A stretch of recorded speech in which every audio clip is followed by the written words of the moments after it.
Greetings, dear ones. I am Cryon of Magnetic Service. I know where I am.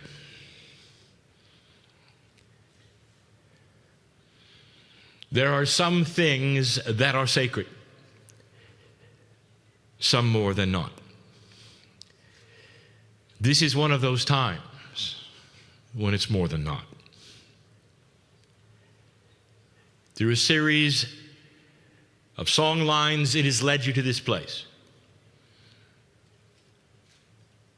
And you're not going to sing one note until there is an understanding, a true revelation of where you sit. The ancestors may have given their permission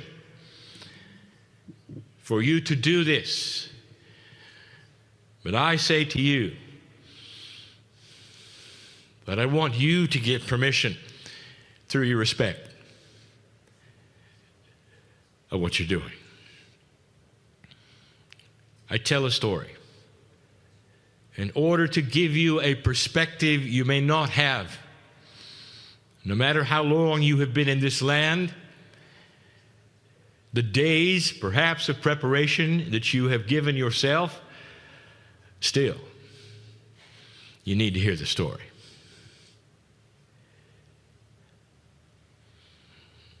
It was a long time ago. I want you to suspend all time and come with me and meet a woman. Her name is Amishal. Now, my partner does not say that correctly, for he cannot. But the intent is there. And she is Ananu. My partner does not say that correctly, but the intent is there. And she sits making a meal for her family, and sitting next to her is her sister. She uses the traditional flat rock preparing the meal. There's always the plants, sometimes there's the meat. And this is her life. I'm not going to tell you a great deal about her, for that's going to come in another channel. What I want you to know is the time frame. She is proud, if you can use a word like that her spirit is everywhere and belongs everywhere. She is proud that her traditions and her information says that she is over 14,000 years old in her mob, in her tribe. 14,000. And she knows this not because of some calendar on the wall or even the counting of the 6 seasons. She knows it because of the stars. This is how time is measured. The pattern of the stars are consistent, and they tell the story. If you were to look around her as the breeze increases and the sun starts to set, it wouldn't look like it looks today. The plants are different. The animals are different. There's not as many insects. 14,000 years old she is, not personally, but her lineage. Something is about to happen in the stars, and she knows it, called the precession of the equinoxes. To you, dear ones, it's the next to the last one. She knows of the 26,000 years to come. The wobble of the earth is known to the elders. All that the sky reveals each night is known to the elders. And this is her life.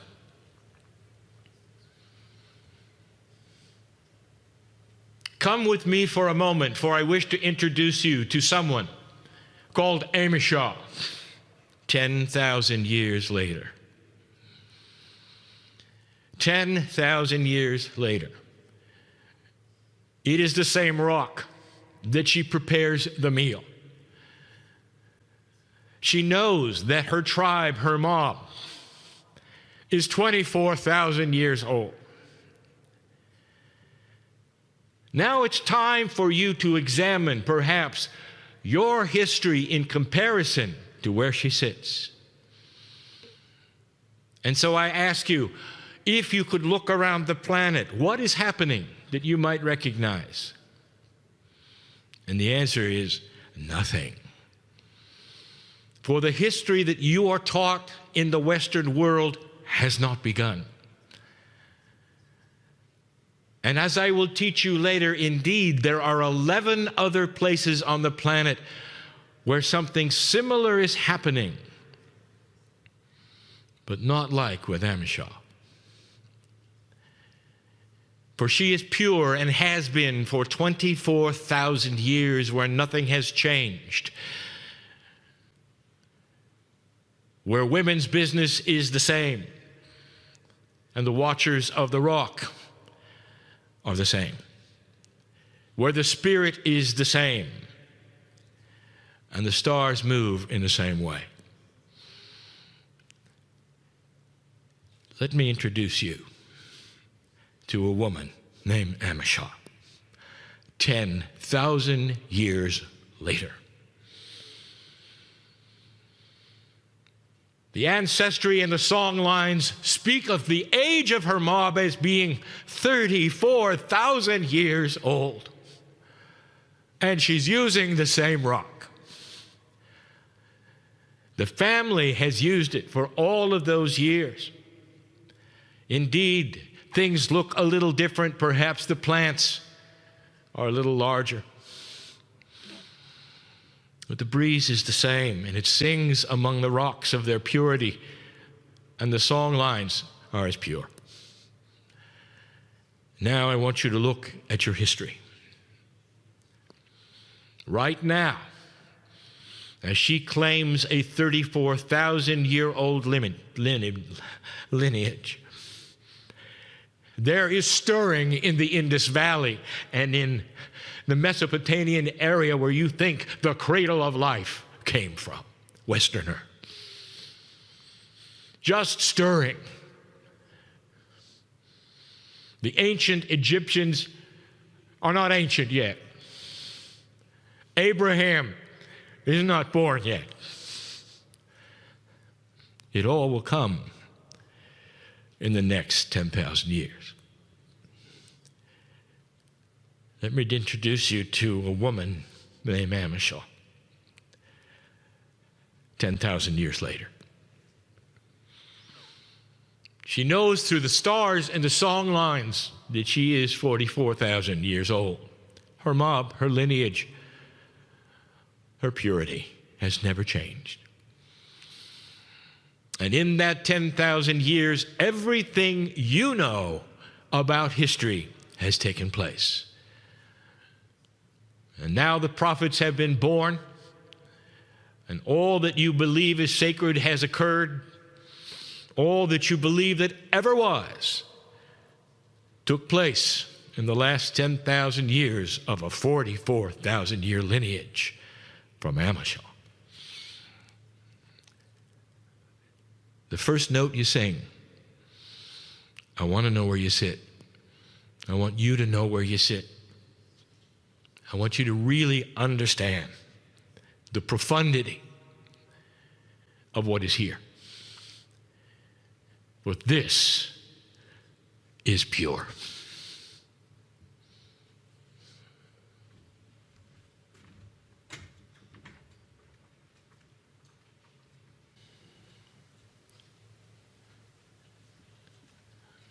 Dear ones, the entire subject of nodes and nulls started here. And when I say here, I mean with this, the choir. Under the direction of Ya'i, the nodes and the nulls of the planet were outlined, for it was his job in order to generate the tones, to open them. Some of you were there. that place in Lemuria, where the signal was sent, it would tell the cosmos that you had arrived at this precession of the equinoxes, fulfilling the prophecy of the ancients. What you did not know at that moment is that there were song lines all around the earth. Some of them were doing the same, not quite like you did. But some were silently appreciating the prophecy that you were fulfilling. And the choir has been instrumental in filling a gap to open the various sets and pairs of nodes and nulls of the planet ever since. Each choir has had a name. And the choirs have also been the place where you have identified the next pair. There are 4 pairs that have identified. There will be another pair yet today. But it's been a mystery to so many of you, an elusive idea. What are they, these nodes, these nulls? How do they play into the general scheme?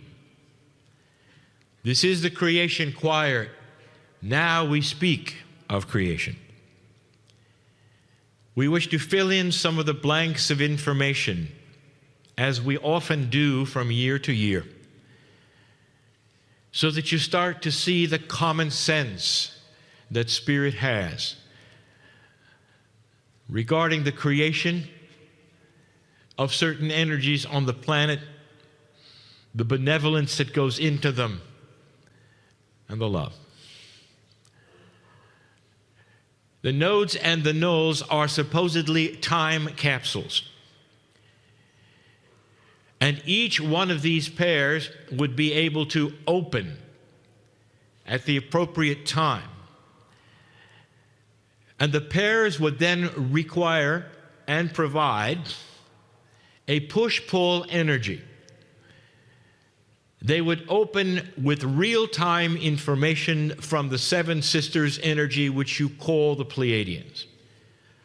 This energy would be spread upon the planet in order to enhance spiritual evolution. This is the plan. You have opened a number of them. One pair was opened profoundly in Bolivia. And now you sit with a full 1/3 in operation, 33%. This has activated all of them, and the earth starts to feel what you've done. All through your song lines.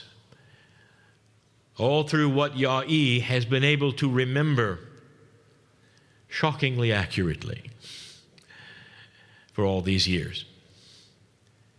But there's more. Nodes and nulls are different. And they play a multiple role on the planet. They didn't just sit here waiting to be opened for the initial purpose of the nodes of the planet. All by themselves, without nulls, the 12 nodes of this planet were the places where creation began. This is one of them. I gave you the story of Amashah. There are similar stories in 11 other places on this planet. They are listed in your books. And they all have the same kind of an attribute as opposed to a null. And the attributes of the nodes are that humans are able to get to them, to be at them easily. And if you could do some kind of research, you would find that almost every one of them was mystical to this day. That those who would live around them say that there's energy here and it's ancient beyond belief, years beyond counting. The difference with Amishah is that hers was the only node where the purity was remained and not diluted.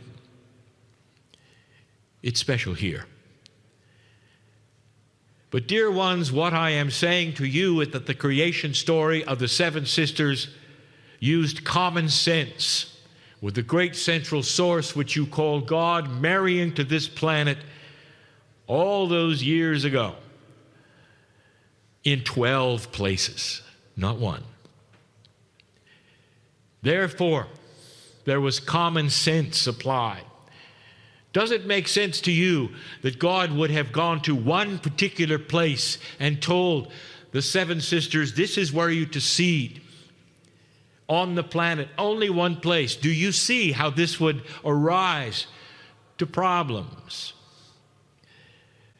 For then you would say, what were they like, this one place? Were they of color? Were they not of color? A rise in the human brain would be then biases of which God would like more. Do you see? There would be biases aplenty. No, common sense has it started in 12 areas that are so different and so remote, they would be all the colors. Indeed. All of the temperatures. Indeed.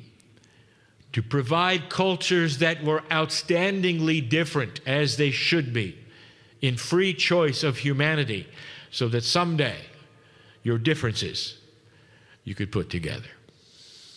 Common sense in spirituality is what we have talked about for some time.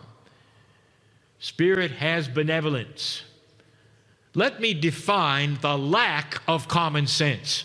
The lack of common sense would be bringing flies to Uluru. For those of you seated here, that's funny. The benevolence of God knows you. The benevolence of God and the way things have transpired over the years, purposely, beautifully balanced.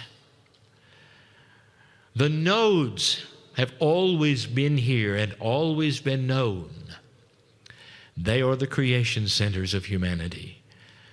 These represent the landings of the Pleiadian, who we talk about in a moment.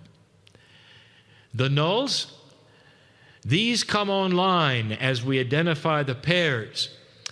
And now we have another system, a system of balance from the creative source. From the creation centers comes the information of the original Pleiadian homes. Push-pull. My partner does not understand that. And finally, I will say this only. We call the nodes and the nulls a push-pull system. As they come online, they become balanced. All that you know in physics, in chemistry, in science, has a system that is balanced. The very laws of physics require there be balance, that is to say, there be pairs. The very DNA molecule that you celebrate with your tones, they all come in pairs. There is a base 12 mathematics which is involved in all things, even consciousness. There is a push and a pull. This is the way of it in the galaxy, in your own life. It is also the way of it with nodes and nulls.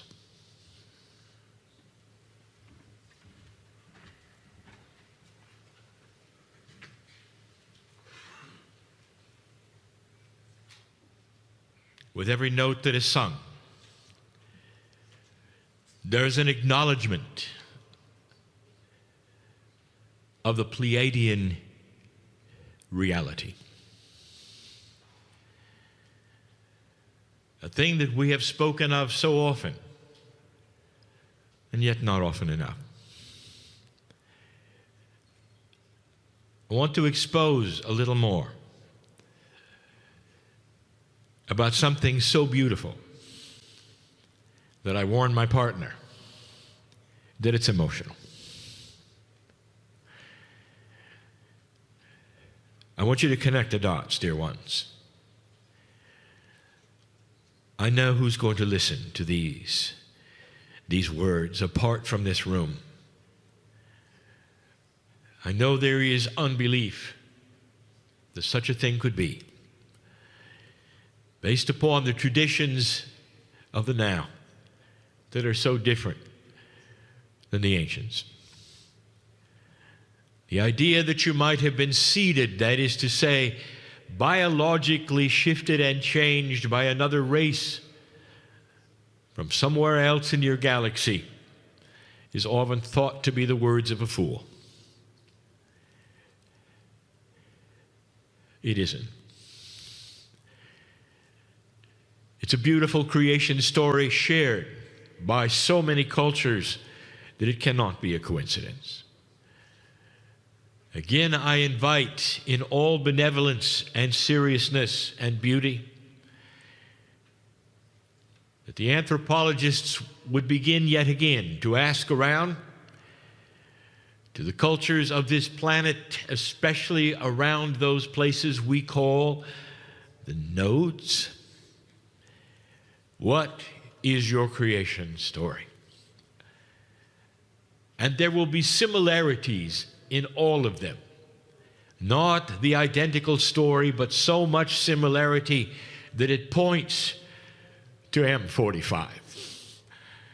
The little cluster in the sky, not the brightest one, not the most obvious one, but the one that's home. They celebrate it here in their song lines. And they know who the ones with names you cannot pronounce are. And it is the same in Lemuria. It is the same in Shasta. It is the same over and over. How could these cultures have the same kinds of stories, which even names the shapes in the sky after the mythological characters involved in the creation story itself? And they never met each other. They never knew what the others believed. And the only answer that you can come up with that is common sense is that there has to be a commonality with the Pleiadians. It is the creation story of the planet, and it's beautiful. It continues to be beautiful. And I want to make it personal. There are those who will go into prayer and meditation all over the planet, and they will see and they will feel God inside. You will connect to your higher self, and you will know of the creative source. A monotheistic earth knows about God. I want to make this personal, because the ones who planted the seeds in you know about the same God. Together, not apart, the Pleiadians are part of this system of God.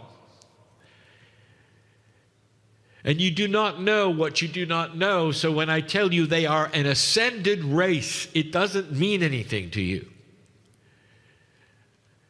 It doesn't mean, for instance, that they have high technology. What if I told you that their highest technology was from the Creator itself? The master physicist reveals how things work eventually to a race that plugs in fully to the benevolent love of the Creator and is able to travel the galaxy with that knowledge and with the benevolence and with the wisdom of God, the same God that you pray to. It means that they are brothers and they are sisters. When you think of your parents, your biological parents, and perhaps they're gone, and yet have they gone? They live in you. There is so much within your DNA that still remains hidden, and so much that is spiritual to the core, that includes your ancestors. The life force that you celebrate within your own DNA that you call you also contains them. When you pass someday, you will pass this same life force into your children, and they will think of you and know that you still exist in some way in their memories, in their minds, just as your mother and your father do. And it doesn't matter what happened during this time, or how you were raised, or whether there was benevolence in the family or not, you still carry them, their intent and their benevolence of God in you. You can still access them. You can still ask for forgiveness, or vice versa, with them. And the proof of this is in the indigenous. For all of them call upon the ancestors, speak to the ancestors, and know it is a living legacy, not one which is dead. The Pleiadians are still here. A year ago, almost, we told Yah-E that his mother was Pleiadian. And we told him that she still is here. And here is what I want to tell you. I want you to understand this is so personal. The seed biology of the ancients lives in you, lives in you. Not as a concept, but as those who are still here. Listen, dear ones, there is a system. When one race seeds another in this galaxy through benevolence and the love of God, they come here and they cannot go home. Because they imbue themselves into the dirt of the earth and the rocks. They become the grids, and they live in the humans who are here. Knowing they can never return, that they would be part of the planet, in the nodes, they remain. As long as you, as a human, are here, they are here. I implore you to know them, for they've always been in you, just as your mother and your father are in you.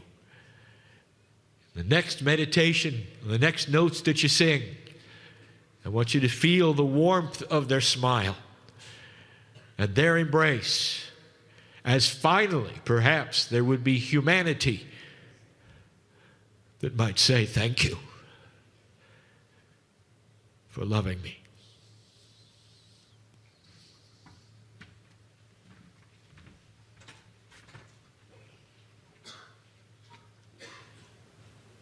Dear ones, we are on sacred land. More than any you have been on, due to what you would call the undisturbed energy of the continent for so many years. And because of this, the Ananu have secrets. Now, since 1987, some of the most profound secrets of the indigenous on the planet are starting to be revealed. Some by the elders themselves and the ancients, and some not. This is not an accident. For the time is right for some of these things to be known. The Ananu are not going to reveal the secrets, for it is not for them to do. I will not be revealing them all, but the ones that are appropriate and germane to this conversation and the beauty and the benevolence of what we teach, I want you to know. I continue to tell my partner he is not saying this correctly, but the intent is there. One of the biggest secrets you should know is the most profound one that they carry. 12 nodes were all seated at the same time on this planet.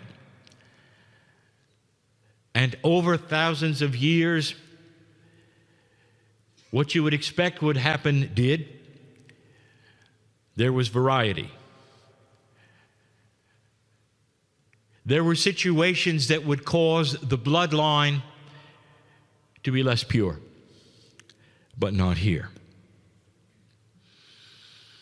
The very blood that they carry around, which makes them who they are, is only one step removed from the Pleiadian.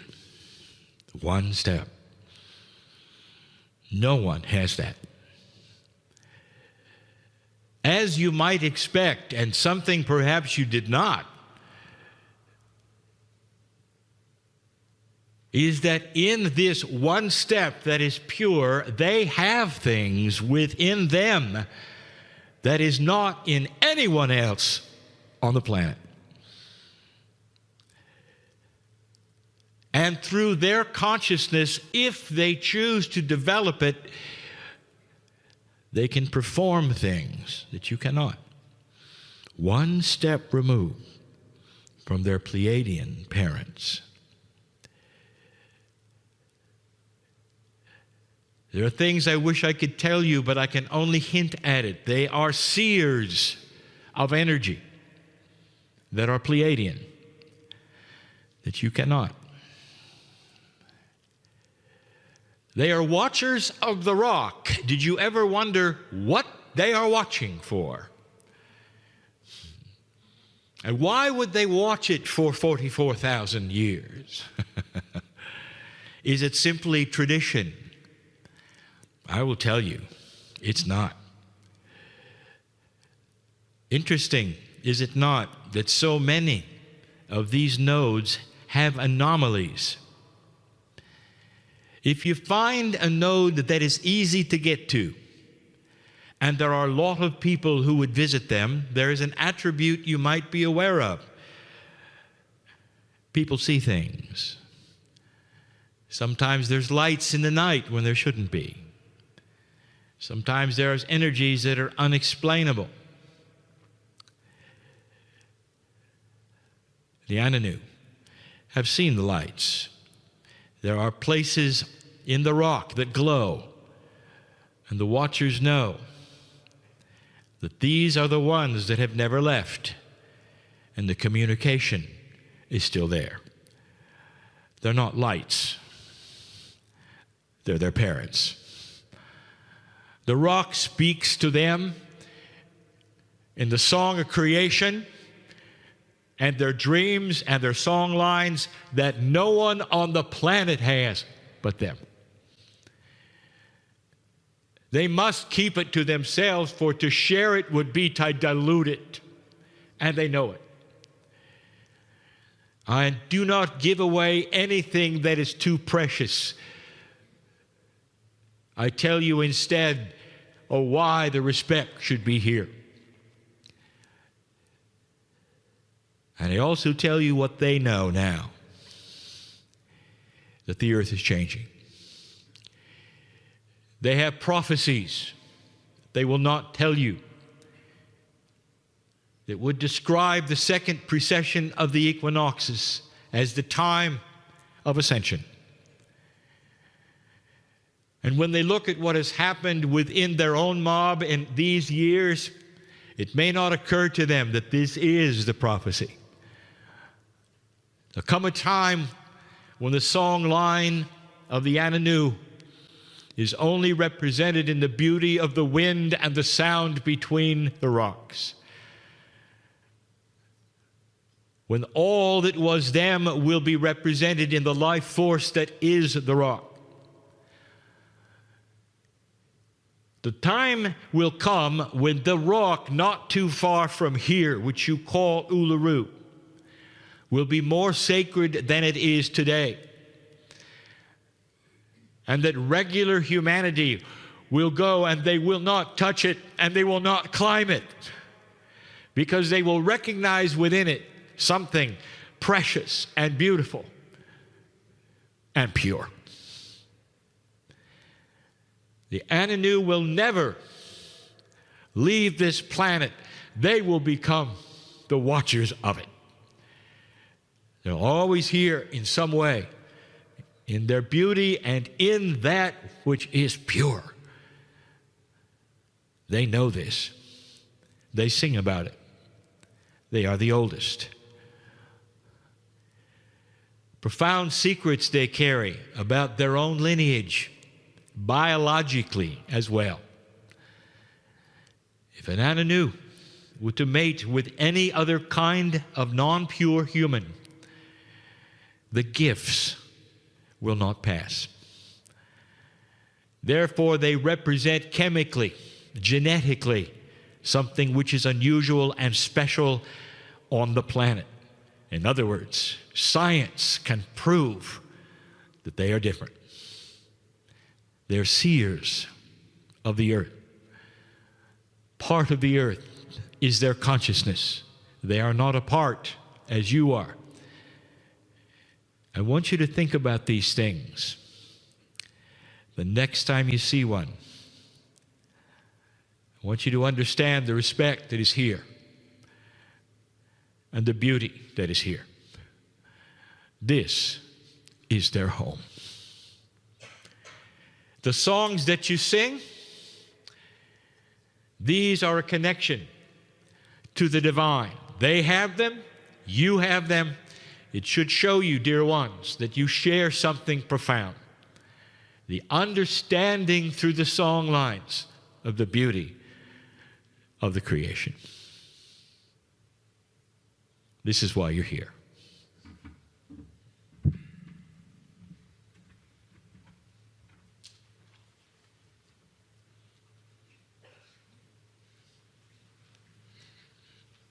Dear ones, the Kryon teaching has always centered on the human, not on things around the human, but always the human. The reason Kryon is here at all is because of the intense and profound shifts at hand now. If 20 years ago we described what is happening in this room and that you would participate and be doing what you're doing, many of you would say that is not correct. It's a shift of consciousness, even of perception, maybe even allowance. Allowance that you would push past what you were taught. An allowance that would let you prove what is happening to you by breaking the barrier of your disbelief. And this is what we are asking you now. As eclectic as you might be,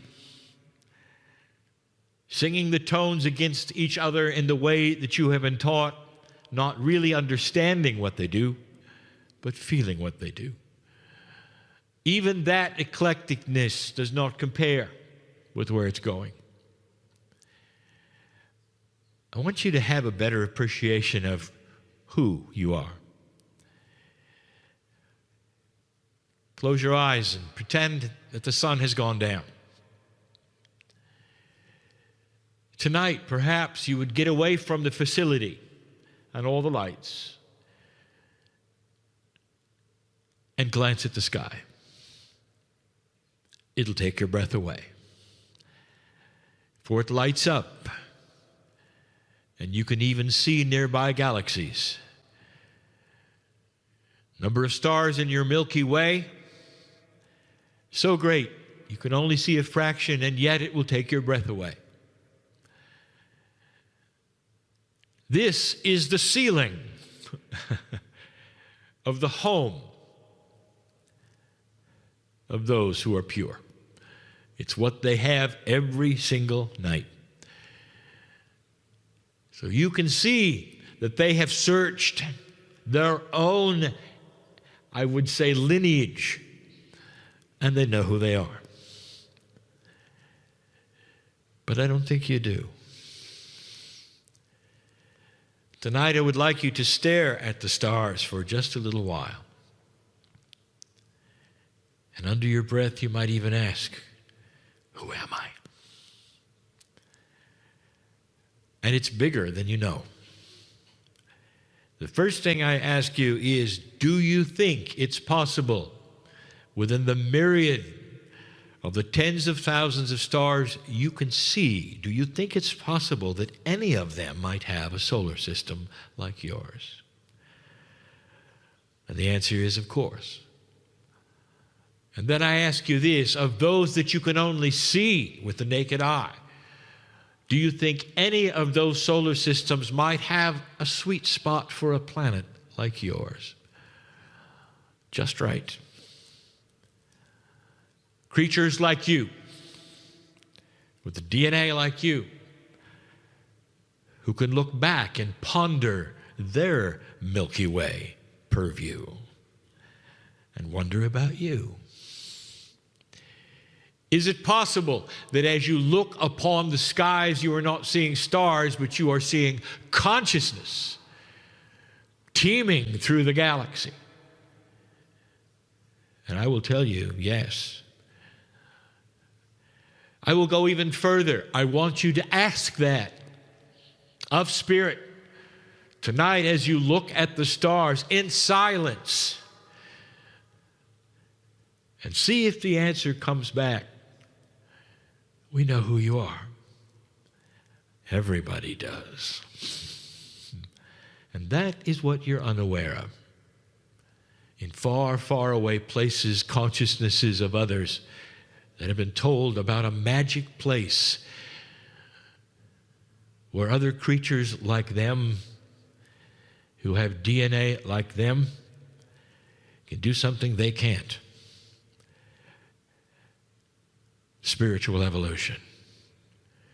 They can change, even shape-shift eventually, with nothing more than consciousness as they absorb the love of God. As they change the very structure of their societies, as they become benevolent, as they begin to love one another in ways that you have not even seen yet, one society to another. You don't know that this is a gift and that others cannot, and that perhaps it's only a fairy tale to a myriad of civilizations who have your story in their traditions, in their mythology. There's a star in the sky who will make a difference to the galaxy.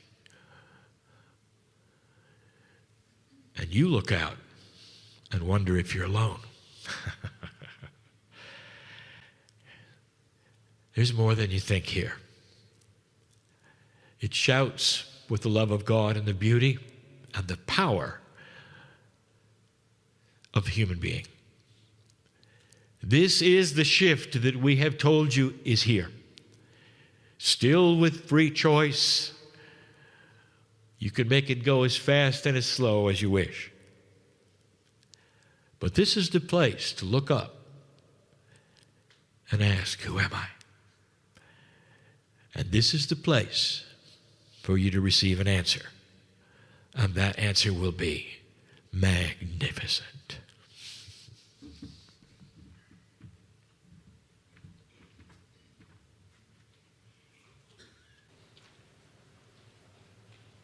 Dear ones, it is a short finale. When I remind you again of where you are. And this is the place where we will then give you the matched pair for Uluru, the node and the null. But before we do, new information about nodes and nulls that we have never spoken before. This now is connecting the dots, things that make sense to an energy around you that is not static. That is to say, everything affects everything else. Let us put together a musical term and use it in physics. It is sonority. Sonority is a difficult thing to describe musically, but musically it is the difference between the relationship of notes. If you hear a major chord, it has a certain sonority. A minor has a different sonority. And so we say to you, consciousness has a different sonority. The various aspects of what you would call positive and negative work together to create a specific sonority. The reason I give you this is to tell you that all along the things that we teach are multidimensional. So you have to think out of the box of linearity. There are 12 nodes and 12 nulls. We've told you there is a match for every single one, but we did not tell you it is the same match from day to day. There are only 2 that are permanent and always had to go together. One is the pair which involved Maui, Hawaii, and the other was the pair that involved Lake Titicaca in Bolivia. All of the others could have gone anywhere depending upon the consciousness of the planet and when they were announced. This may not suit the linearity that you want for things that never change. Welcome to a new reality. Once they're identified, they are mated forever. But until they are identified loosely, I will tell you, they could be anywhere. Uluru has settled. You are here. There are 3 places it could have gone. The one that it settled in today makes total sense, and the sonority is beautiful. The match to Uluru is Mount Logan, Northern Territories of Canada. If you take a look at the pristineness, the beauty, and all of the things that you would have here as an opposite polarity, it is Mount Logan. The height, the majesty, the temperature. All the opposites. Go from this place, changed forever. And so it is.